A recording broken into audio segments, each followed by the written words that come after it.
Amado hermano, es muy emocionante para mí el tener esta oportunidad de estar cercano, aún en medio de la distancia. Y es un privilegio el que podamos tener la oportunidad de escudriñar las Escrituras, porque siguen estando abiertas para nosotros, seguimos aprendiendo de ellas.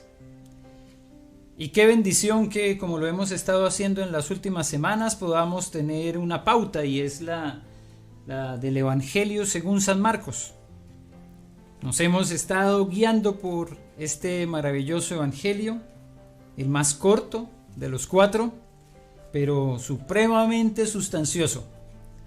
Y yo nuevamente les recuerdo, esto es una garantía para nosotros, el que ya tengamos un derrotero a seguir. Esto significa que tú en la semana te puedes adelantar al tema del domingo, puedes ir leyendo la palabra, puedes ir profundizando en ella.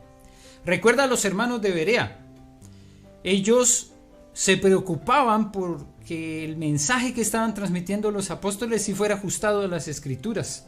Yo no soy infalible, el único que es infalible es Dios. Así que tú puedes ir en la semana leyendo, estudiando, escudriñando las Escrituras, y así puedes hacer una buena comparación con lo que se comparte aquí. Y si yo estoy equivocado, entonces puedes corregirme, puedes enviarme un mensaje, puedes enviarme un email y ayudarme si yo me he equivocado. Por eso es una responsabilidad de todos el estudio de la palabra. No está solamente recepcionada en el liderazgo o en el pastorado de la iglesia, sino que todos nosotros somos responsables del mensaje que estamos transmitiendo.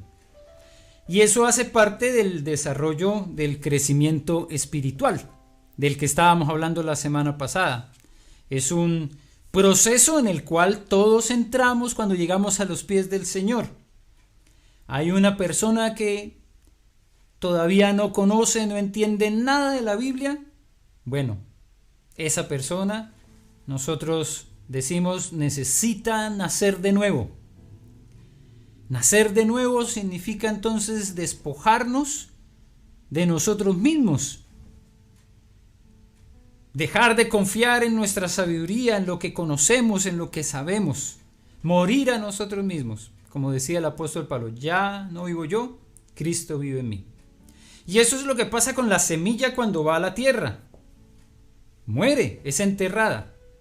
Si la semilla queda sobre la tierra, entonces pueden venir las aves y consumirla, pueden llevársela. Por eso es tan importante que sea enterrada. Y ese morir a nosotros mismos es el momento en el que llegamos a los pies de Cristo y entregamos nuestra vida a Él. Dejamos de confiar en nosotros mismos, confiamos en Él. Y empieza ese proceso de crecimiento entonces, como lo muestra la imagen, como la semillita que está ahí bajo la tierra. Entonces, de no saber nada, de no entender nada de lo que es el proceso normal de las personas cuando llegan a Cristo, empiezan a decir, pero es que yo tomo la Biblia y me es lo mismo al derecho que al revés porque no la entiendo. O hay personas que nos dicen que no sé cómo orar. Bueno, estás en el proceso. Qué bien, maravilloso cuando no puedes hacer esa clase de cosas, porque eso te da una visión de hacia dónde puedes llegar. Porque ves a tus hermanos en la fe que hacen otras cosas diferentes. Van más adelante en el proceso. Entonces tú puedes proyectarte y decir, yo también voy a crecer. Y después voy a entender. Y voy a ir dando paso a paso un proceso de crecimiento hasta que lleve fruto. Y como decíamos la semana pasada, en el girasol que está en la imagen, el fruto no es solamente que sea una flor decorativa. De allí salen las semillas que son deliciosísimas en la granola. Y de allí sale también el aceite que cocina nuestros alimentos muchas veces. Entonces el fruto es maravilloso, es abundante, es variado. Por eso decimos nosotros que todos los discípulos deben entrar en un proceso de crecimiento que se asimile al de las plantas. Y donde podamos nosotros también reconocer que sin Cristo estábamos muertos en nuestros delitos y pecados, pero que con Cristo hay una nueva vida. Y esa nueva vida entonces empieza como un bebé a desarrollarse y a crecer. Y claro, el bebé no puede entonces hablar, el bebé necesita nutrición que le den otros, pero va a crecer. Y por eso esta imagen nos representa lo que significa crecer, llegar a ser un niño, llegar a ser un joven adulto y llegar a ser un padre espiritual, padre de otros. Entonces, tú tienes que hacer un autoexamen, una evaluación de tu vida. Hoy es un día especial para eso. ¿Dónde estás en el proceso del crecimiento? ¿Llevas 5, 10, 15, 20 años en una iglesia y todavía te siguen dando la comida en la boca? No es natural, no es normal. Ya deberías empezar a reproducirte en otros, a dar frutos, a servir en la iglesia, a ministrar a otros, a preocuparte. Bueno, y en la iglesia, ¿quién está enseñando a los niños de escuela dominical? Yo podría hacerlo, no porque tenga capacidades, sino porque el Señor me las da. ¿Quién se está preocupando de las necesidades de la gente que está, por ejemplo, pasando en estos momentos afugias, que no tienen alimento? Yo podría hacer algo. ¿Quién está pendiente de las viudas? ¿Quién está pendiente de los huérfanos? ¿Quién visita las cárceles? Y ahí es donde vemos entonces el proceso del crecimiento. Cuando nos examinamos y vemos que ya hemos avanzado. Porque no nos podemos quedar estancados. No podemos quedarnos en el mismo lugar. Y eso es una visión de lo que es la iglesia, de lo que es el proceso de crecimiento espiritual. Y hay que reconocer que en ocasiones no lo vemos así, no lo vemos bien, no lo vemos claro, está todo borroso, como a veces se pone la imagen en esta transmisión. Como decía el ciego del cual estuvimos estudiando la palabra la semana pasada, veo los hombres pero como árboles, veo borroso. Y así a veces vemos muy borroso, no vemos las cosas como las ve Dios. Nos es más fácil criticar al que está allá enfrente, en el púlpito, y hasta somos capaces de decir, yo lo haría mejor, pero ¿lo vas a hacer? ¿Crees que lo harías mejor? Pues ánimo, hazlo. Párate enfrente, dirige el culto, a ver cómo lo haces. Pero desde lejos es mucho más fácil. Así que el Señor está obrando en nosotros, nos está trayendo en el proceso cada vez más a ver las cosas como Él las ve. Como no las podía ver el siervo de Eliseo. Eliseo ya las veía bien. Así que esta palabra, como lo veíamos la semana pasada, está conectada, la una con la otra, un texto con el otro. Por eso hoy, cuando hablamos de la confesión de Pedro, entonces tenemos que seguir mirando todo el proceso, no perder de vista, aunque vamos a leer solamente los versículos que están relacionados a la historia de la confesión de Pedro allá en San Marcos capítulo 8. Vamos a leer, claro, los versículos que van desde el 27 hasta el 30, pero no perdemos de vista el contexto completo, porque no son historias separadas, son historias conectadas. Así que vamos a leer en San Marcos, capítulo 8, versículos 27 al 30, y lo leeremos en la versión Reina Valera. Salieron Jesús y sus discípulos por las aldeas de Cesarea de Filipo, y en el camino preguntó a sus discípulos diciéndoles: ¿Quién dicen los hombres que soy yo?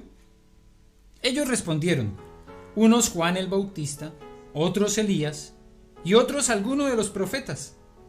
Entonces él les dijo: ¿y vosotros quién decís que soy? Respondiendo Pedro le dijo: tú eres el Cristo. Pero él les mandó que no dijesen esto de él a ninguno. Oremos. Bendito Señor, te damos gracias por esta palabra que acabamos de leer. Estos versículos traen para nosotros bendición hoy, traen enseñanza que podemos poner en práctica hoy. Y por eso lo necesitamos tanto, porque si se quedan solamente como historias del pasado, perderemos una oportunidad maravillosa de ser hacedores de tu palabra. Eso es lo que necesitamos ser, hacedores. Pero es imposible sin la ayuda, la guía y la dirección de tu Espíritu Santo. En tus manos nos entregamos, Señor, pedimos que nos ilumines, que no sean mis palabras, sino que sea tu palabra la que se predica y que la podamos entender y aplicarla a nuestras vidas. Eso, Señor, lo ruego en el nombre de Jesús. Amén.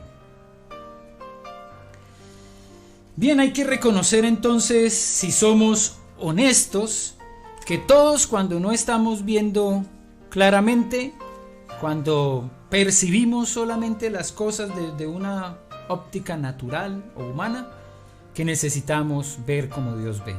Y eso hace parte de nuestra responsabilidad. Reconocer que somos ciegos y que necesitamos ver. Que vemos parcialmente, que vemos por nuestros propios gustos y que a veces, aun cuando oramos, ni siquiera lo hacemos correctamente, porque como dice la palabra, oramos para gastar en nuestros deleites.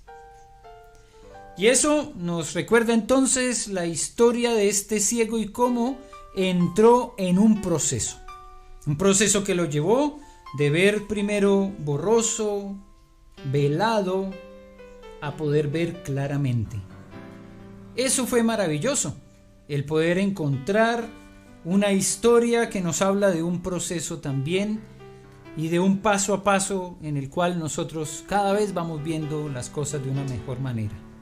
Ahora, si ya vemos bien, debemos recordar que el Señor le envió a este ciego afuera de esa aldea. Le dijo: no entres en la aldea ni lo digas a nadie en la aldea, porque esta aldea, que nosotros tenemos su nombre, Betsaida, ya había sido reconocida como un sitio donde ni siquiera los muchos milagros que había hecho Jesús habían sido suficientes para que la gente abriera su corazón.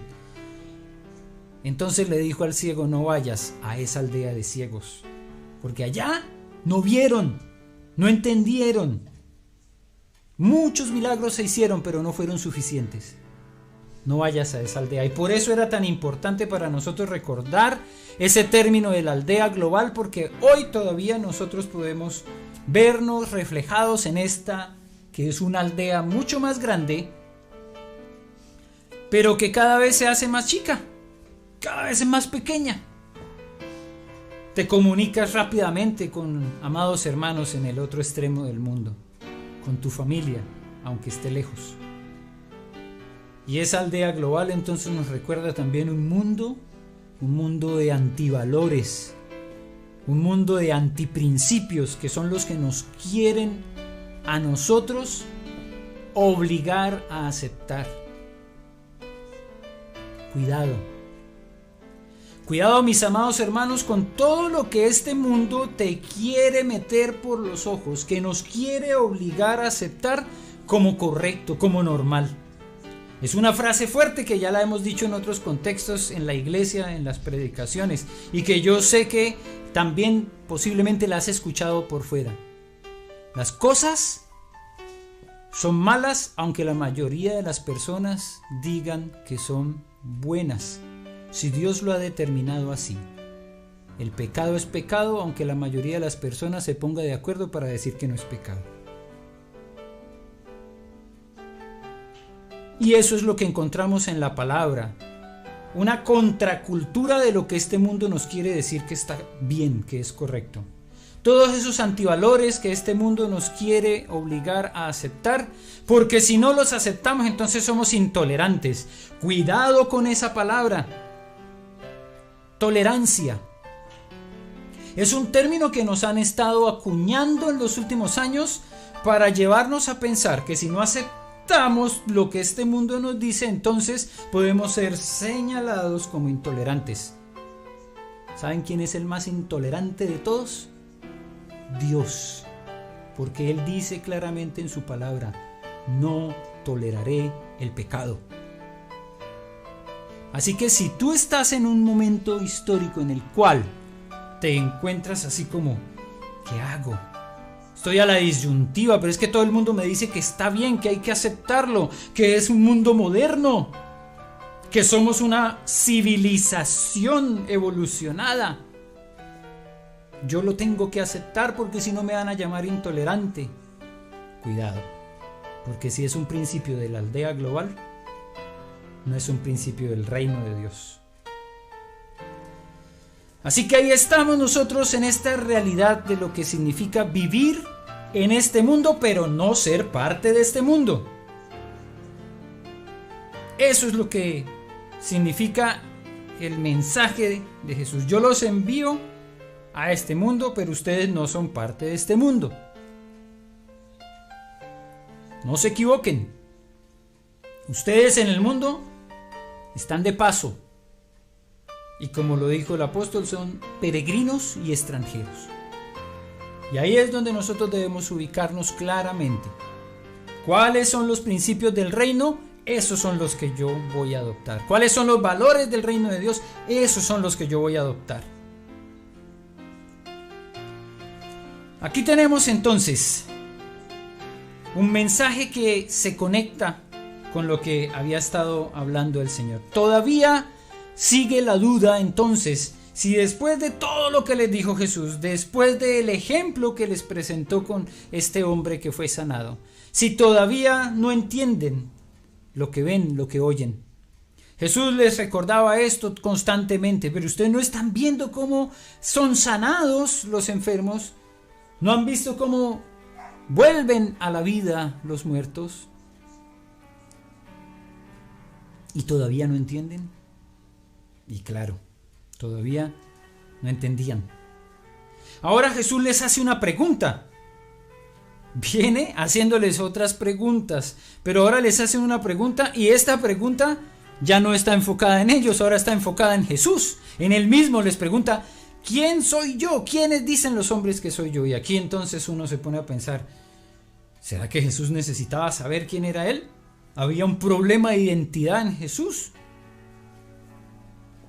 Llegó al momento en su vida en el que después de estar desarrollando el ministerio de ir y predicar la palabra, de sanar enfermos, de multiplicar los panes y los peces, ahora él no sabe quién es. ¿La pregunta era para él? ¿O la pregunta era para los discípulos? Y claramente no hay un problema de identidad, por eso es que Jesús no está preguntando quién soy yo en orden de su ego o en el conocer su personalidad. Les preguntó, ¿quién dicen los hombres que soy yo? Y esa pregunta entonces se la hizo a los discípulos. Les dijo, ¿quién dicen los hombres que soy yo? Y la respuesta, pues no deja de sorprendernos, ¿cierto? Ahí encontramos entonces en el versículo 28 que ellos le respondieron, unos dicen que Juan el Bautista, otros que Elías y otros alguno de los profetas. Interesante que hablaran de Juan. Bueno, y entonces, ¿cómo va a ser Juan si Juan estaba por ahí? Si Juan estaba todavía para algunos predicando la palabra. Pues resulta que si nosotros tomamos este texto y hacemos un estudio con respecto a los evangelios y hacemos un trabajo fuerte de entender un poco la cronología, que no es fácil organizar una cronología, pero nos han ayudado mucho algunos textos de estudio que nos identifican en los 3 años del ministerio de Jesús 3 etapas diferentes. Y aquí los estudiantes del Instituto Bíblico de la Iglesia deben estar dándonos las respuestas. Es más, ustedes que tienen ahí en sus manos el celular o que tienen la oportunidad de escribir en el chat, escriban en el chat cuáles fueron esos 3 años en el ministerio de Jesús. El año D, el primero, el año D, el segundo. A ver cómo hacemos ahí un pequeño examen. Pero en esos 3 años y en la cronología que nosotros vemos, no podemos perder de vista que lo más importante es reconocer que cuando esta gente le estaba hablando a Jesús de que él era Juan, ya el tiempo nos muestra que a Juan lo habían llevado preso y había sido decapitado. Entonces, ¿cómo es que Juan aparece nuevamente en escena. ¿Cómo es que algunas personas dicen que Jesús era Juan? Pues claro, para algunos era una posibilidad la resurrección. Y en el tiempo antiguo no es muy extraño encontrar en culturas el pensamiento de la reencarnación. Entonces para algunos sí, efectivamente podía ser Juan, la reencarnación de Juan. Otra vez ese Juan que estaba por allá predicando la palabra en el río Jordán apareció, solo que ahora estaba en diferentes lugares, en diferentes aldeas. Iba hacia el sur, llegó a Jerusalén, también pasó hasta por Samaria. Entonces Juan, es raro, es extraño que piensen que era Juan, pero para algunos era una posibilidad. Para otros, Elías. Y nosotros leemos de Elías en el Antiguo Testamento como un gran profeta, el cual fue llevado por el Señor, una carroza de fuego, un gran profeta que enfrentó a los profetas de Baal, que fueron destruidos por un fuego abrasador. Y entonces podía ser Elías. ¿Por qué? Porque Elías estaba de alguna manera también presente en la memoria del pueblo de Dios, porque había sido llevado. Y por eso nosotros leemos profecías con respecto a Elías, de un regreso de un Elías. Y eso para nosotros debe estar también como parte de nuestro estudio del por qué la gente decía que era Elías. ¿Qué les hacía pensar que era Elías? Malaquías capítulo 4 versículo 5 nos da la respuesta. Malaquías capítulo 4 versículo 5 nos da la respuesta. He aquí yo os envío el profeta Elías antes que venga el día de Jehová grande y terrible. Para los lectores del Antiguo Testamento, de la profecía del Antiguo Testamento, había una expectativa de que Elías vendría. Entonces por eso no es raro que algunos hayan pensado que era Elías. Y cualquier otro profeta, pues bueno, muchos profetas vinieron. Nosotros los hemos encontrado en las Biblias como los profetas mayores y los profetas menores. Atención, no estamos hablando aquí de edad, no es que unos eran más viejos que otros. Es una clasificación de la Biblia en el Antiguo Testamento que nos organizó los libros del Pentateuco, en los primeros 5, después libros históricos, después son los libros poéticos. Y después, cuando nos hablan de los profetas mayores, son los libros que tienen un poco más cantidad de texto, de versículos. Isaías, Jeremías, Ezequiel, pero no porque sean más viejos, sino porque son libros más grandes. Y después nos hablan de los profetas menores, que son 12 libros pequeños que encontramos ahí seguidos. Pero nos hablan, eso sí, de profetas que fueron enviados por Dios con un mensaje para el pueblo. La gente estaba a la expectativa. Después de muchos años de silencio, llegó un nuevo profeta. Pero es un desconocimiento grave de quién era Jesús. Ellos no habían podido entender quién era Jesús. Por eso nosotros encontramos en la confesión de Pedro una respuesta maravillosa. Pero la gente había encontrado en Jesús realmente más razones para confusión que para estar tranquilos con respecto al mensaje que él traía. La gente no había entendido quién era Juan el Bautista. Y eso que Jesús también les habló claramente de quién era Juan. Es la voz que está clamando en el desierto, que viene anticipando la venida del Salvador. Esa voz de Juan el Bautista era la voz prometida en Malaquías antes de la llegada del Señor. Así que Juan vino a cumplir la función de Elías. Pero la gente no lo entendía, no entendía quién era Jesús. A él lo vieron como lo notamos en las historias, como un sanador. Lo entendieron como alguien que alimentaba. Es más, lo entendieron como alguien que hacía magia. Estaban esperando que hiciera señales milagrosas del cielo. Y sí, unos le llamaron maestro, otros vinieron a decirle rabí. Pero no es así. No es únicamente eso. No es más. No es menos la confusión que ellos tenían. Y ni siquiera los discípulos habían entendido por completo. Por eso, Jesús, sabiendo que eso era lo que el pueblo pensaba, que estaban confundidos, que no sabían si era Juan, si era Elías, si era un profeta, les hace la pregunta ahora directamente a ellos: ¿y quién dicen ustedes que soy? ¿Quién dicen ustedes que soy?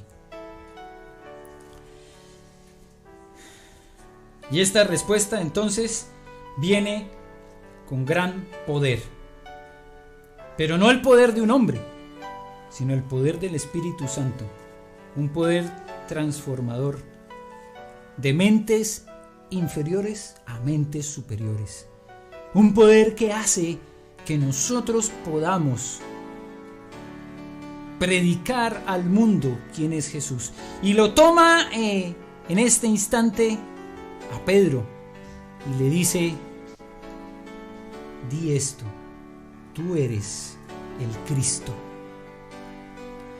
Claro, el texto que tenemos nosotros en Marcos es bien conciso. Respondiendo Pedro le dijo: tú eres el Cristo, no es más. Pero tenemos otros textos en la Escritura que nos ayudan a profundizar un poco más en lo que es este mensaje. San Mateo capítulo 16.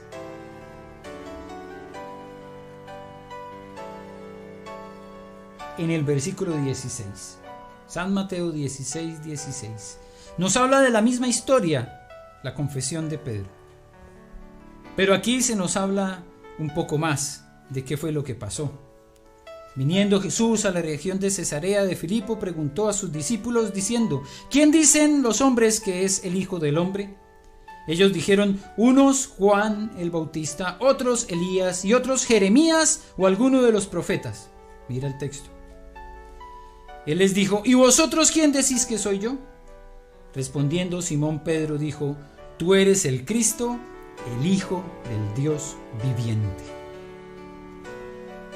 Y nos dice el versículo 17: entonces le respondió Jesús: bienaventurado eres Simón, hijo de Jonás, porque no te lo reveló carne ni sangre, sino mi Padre que está en los cielos. ¿Ven? Aquí es donde está el poder maravilloso de Dios revelándole a Pedro quién era Jesús. Y es así, es la revelación de Dios. La fe es un regalo de Dios cuando tú expresas con tu boca que crees que Jesús es el Cristo, el Hijo de Dios, el Hijo del Dios viviente. Estás haciendo eco de lo que te ha dado el Padre. No es un resultado filosófico, no es un resultado teórico, no es una razón que exige una explicación solamente. Es un regalo de Dios dándonos fe. Y esa expresión entonces de Pedro nos hace sentido cuando hoy nosotros necesitamos también dar una respuesta a esa pregunta. ¿Y quién dices tú que es Jesús? Porque hoy necesitamos llegar a ese momento en el que hacemos también el autoexamen y nos presentamos delante de Dios para dar respuesta a la pregunta: ¿quién dicen los hombres que es Jesús? Para muchos un loco, para muchos un lunático, para otros un maestro, para otros un profeta. Pero tú, ¿qué dices de Jesús? ¿Quién es Jesús? Hoy necesitamos hacer nuestro examen y responder con honestidad a esta pregunta. ¿quién dices tú que es Jesús? Es una pregunta fundamental en nuestra fe. Es una pregunta que yo personalmente tengo la costumbre de hacerle a las personas antes de ir a las aguas del bautizo. Porque es la pregunta que da sustento también a ese paso obediente que es bajar a las aguas del bautismo.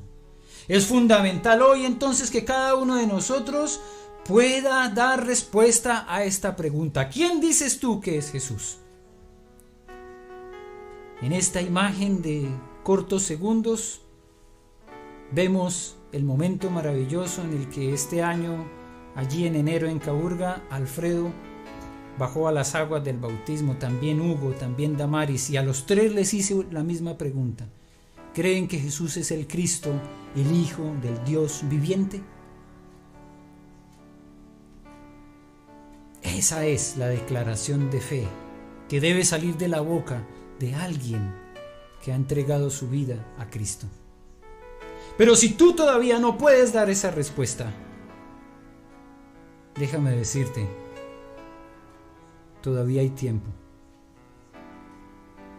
Pero no desconozcas lo que está pasando en el mundo, porque todo esto que estamos viviendo no es sino una confirmación de lo que ya estaba escrito en la palabra de Dios.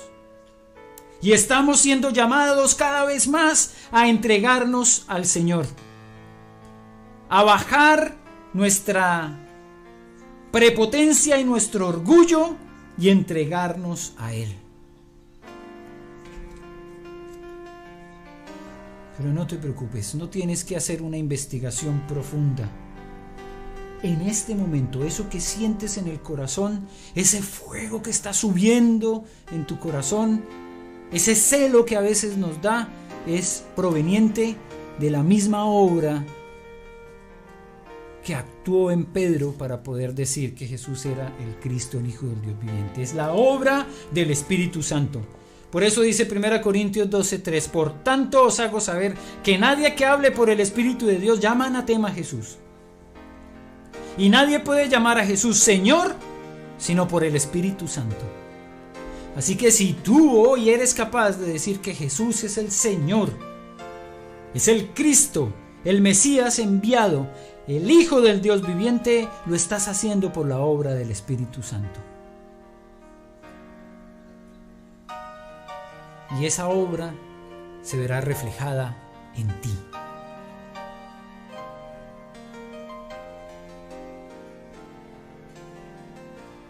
Pero el Espíritu Santo tiene una obra completa. La va a perfeccionar.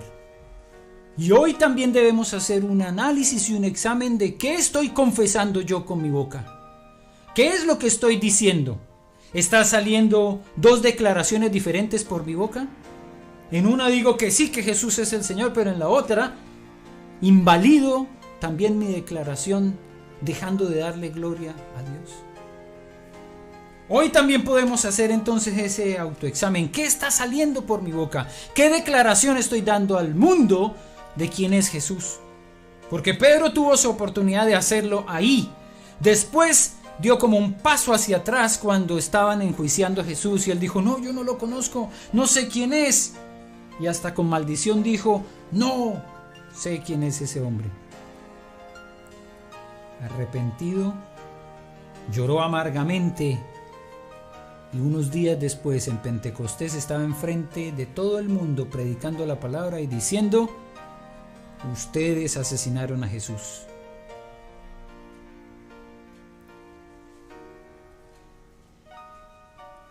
Pero hoy tenemos que analizar qué sale de nuestra boca y qué sale de nuestro corazón. Ya lo hemos dicho, es una obra del Espíritu Santo, pero hoy nos corresponde a nosotros analizar y qué sale de nuestra boca. De la abundancia del corazón habla la boca, pero ¿saben qué? Hoy de la abundancia del corazón también habla tu Facebook. Hoy es un día para analizar qué es lo que estoy reproduciendo, qué es lo que yo reenvío, qué retuiteo, como le llaman ahora a estos nuevos sistemas de las redes? ¿Qué propago yo a través de las redes sociales? ¿Qué propago yo a través de mi propio testimonio de vida? ¿Qué clase de mensaje estoy transmitiendo de lo que es la obra de Dios en mi vida? A veces no hay coherencia, es una incongruencia total en lo que decimos creer y lo que después publicamos. Y no es solamente Facebook, ojo que estoy solamente citando un ejemplo para que podamos nosotros analizar, bueno, ¿y qué reproduzco yo a través de las redes? ¿Mensajes de amor? ¿Mensajes de paz? ¿O mensajes de odio? Cuidado. Las redes sociales están ahí para servirnos, pero hay que analizar qué tanto de lo que está pasando en las redes sociales está en mi control o si las redes son las que me están gobernando a mí. Y hay que decir que el número en este momento es exponencial. Yo siento que di un paso gigante cuando tomé por fin la opción de sacar una cuenta de Facebook. Y apenas este año me involucré con Instagram. Pero eso es infinita la cantidad de redes que hay ahora. Telegram, Snapchat y otros que son hasta indecibles para mi poco inglés. La pregunta es, ¿estás gobernando tú esas redes o las redes te están gobernando a ti? ¿Qué es lo que pasa cuando tienes la posibilidad de publicar algo en estas redes? ¿Te detienes a pensar si lo que estoy aquí publicando da honra y gloria al Señor? ¿O si solamente está exaltando mi ego, la vanagloria,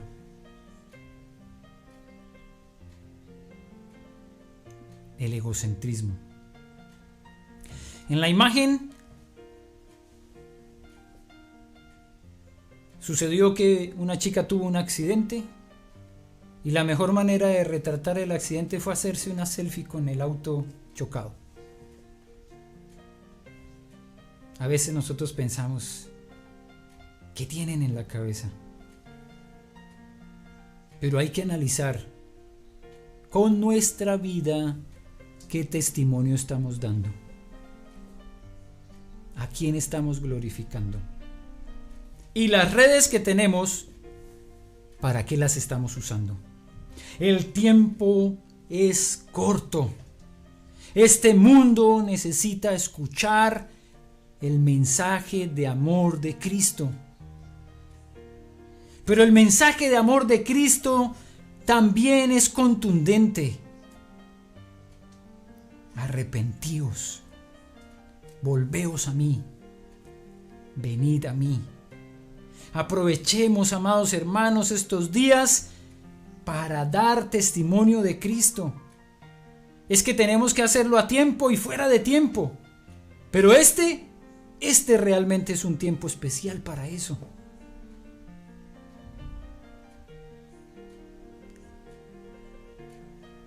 Hay un mundo que se está perdiendo sin Cristo. Y necesitan escuchar la confesión de Pedro. Tú eres el Cristo, el Hijo del Dios viviente.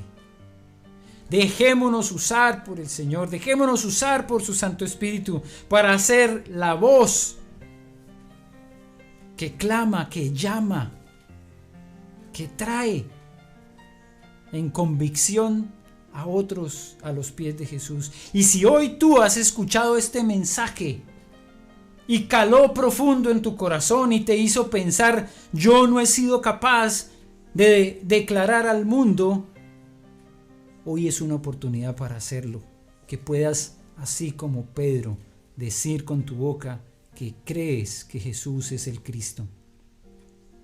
Déjame guiarte en una oración. Bendito Padre, Guía a aquellas personas que están en este momento siendo tocadas por tu Santo Espíritu a entregar sus vidas a ti. Y tú que me has escuchado en este momento, si nunca lo has hecho, entrega tu vida a Jesús y dile: Padre, aquí estoy en humildad, reconociendo que soy pecador y que necesito tu perdón. Reconozco a Jesús como Señor, como el Cristo, como el Hijo de Dios, como mi Salvador, y entrego mi vida a Él. Tómame, cámbiame, transfórmame y lléname de tu Espíritu Santo. Te lo pido en el nombre de Jesús. Oh Señor, yo te doy gracias por aquellos que hicieron esta oración. Tú los conoces, tú sabes quiénes son. Y también por aquellos que hoy se están reconciliando contigo porque se han alejado de ti, porque permitieron que las diferentes circunstancias de esta vida los hayan alejado de ti. Gracias porque también es una obra de tu Espíritu Santo atraerlos hacia ti. Y Padre, gracias Señor porque todavía hay tiempo, porque todavía hoy Señor tú sigues extendiendo tu misericordia para este mundo.